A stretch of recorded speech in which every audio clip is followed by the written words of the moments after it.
Okay, so I created this really cool deck. I'm going to show it to you.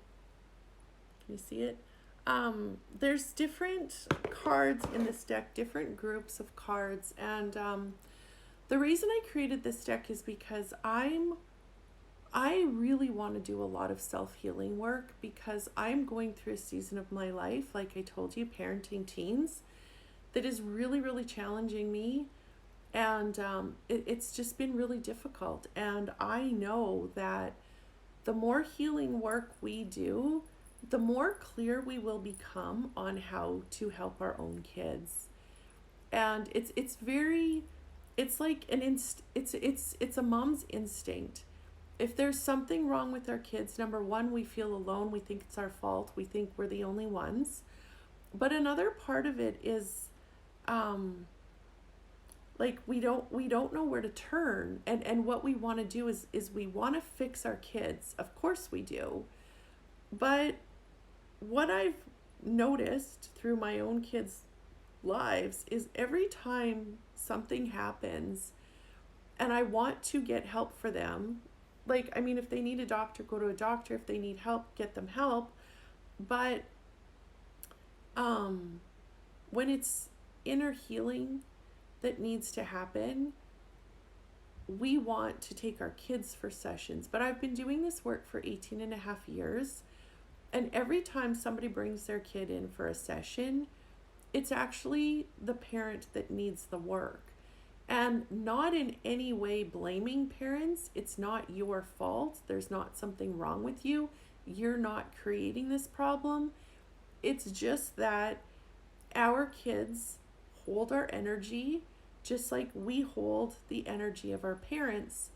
So, yes, I do love working on kids. I did a session on a teenager today, and it was absolutely beautiful. But as always, there was a lot of work that, came through the mom and things that the mom was hanging on to. So, what I keep doing for myself as I struggle with my kids is keep doing my inner work.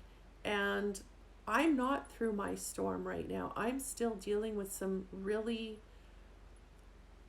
really intense struggles as a mom.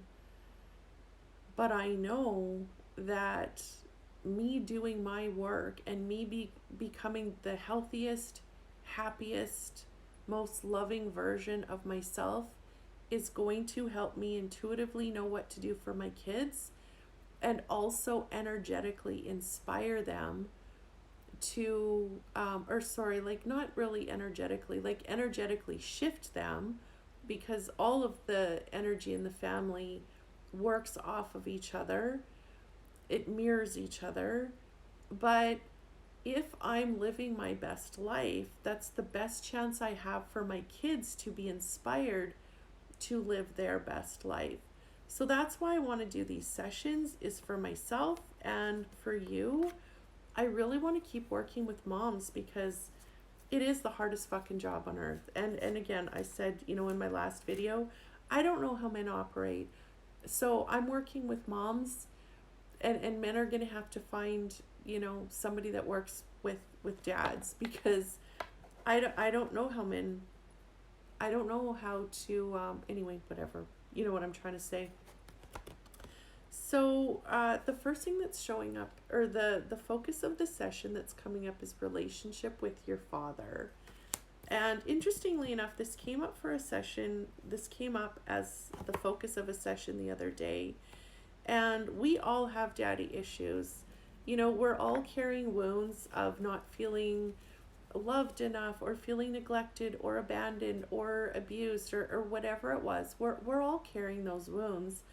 But we also carry this aversion to connecting into a loving God, a God Father, because of a lot of things that we learned in church and through religion.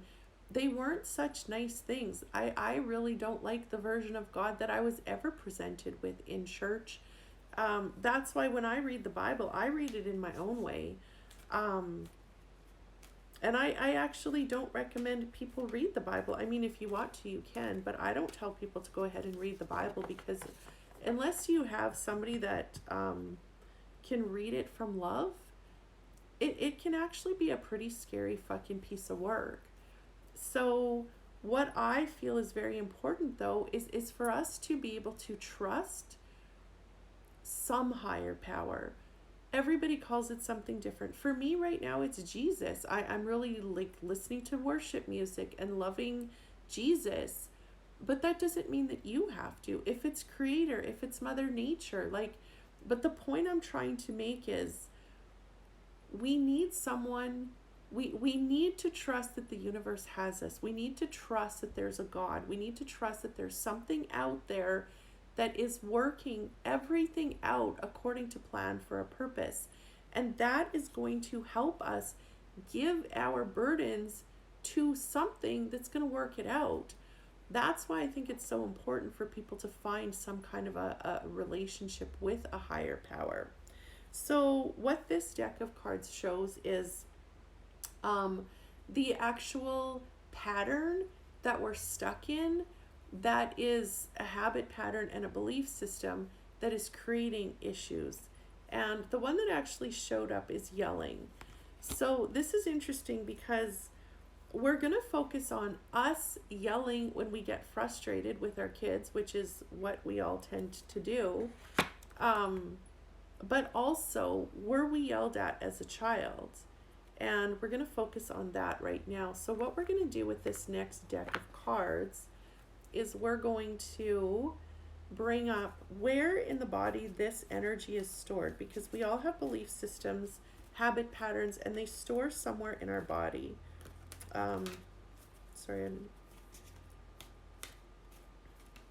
Okay, so this is interesting because this is coming up cerebral spinal system, which makes sense because I don't actually even know a lot about the cerebral spinal system. That's probably one of the systems that I know the least about. But what I do know is that the cerebral spinal fluid bathes the brain. There are pulses, and some people, I think it's called craniosacral therapy, they actually just work with the cerebral spinal fluid. So what I'm going to do is just hold that in my awareness, knowing that that is the energy that we're working with, because there is so much stress that is stored in the brain when we have any kind of trauma, stress that we're dealing with. So what we're actually going to use to shift that is the metal element. And the metal element is actually, it's a Chinese medicine thing, but what it does is it's the element that runs through our lungs and our large intestine, and it actually deals with the energy of letting go. And we're talking about the relationship with our Father, which is a higher power, and just this ability to let go and let God. And again, you don't have to call it God, but it's to let go and let something lead you and guide you and hold you. And that would have been the relationship you would have had with your earth father, had your earth father been completely healthy and healed. But most of our fathers on earth are dealing with their own trauma and their own shit. So it is stressful. They are the ones that are yelling at us, because that's what dads usually tend to do. So now in this deck, what we're doing is we're focusing on the practical action to use to move forward. And what's coming up? It's coming up, turn it off. Isn't this interesting? Because in the last, the video that I made tonight, what I was talking about is how our kids are so addicted to electronics. And what we need to do is actually become the happiest, healthiest version of ourselves that we can be, to be able to inspire our kids to do these things, to energetically shift the energy in our home. And interestingly enough, like monkey see, monkey do. So I really want to bring this to your attention. How often are you on your phone? And this isn't in blame, but if we see our kids showing all these signs of these deep addictions that this freaking generation is stuck in right now, what we need to start looking at is, how do we strip away as many addictive parts as we can? And I've been working on this for years with myself. That's why I think I got cancer so many times, because every time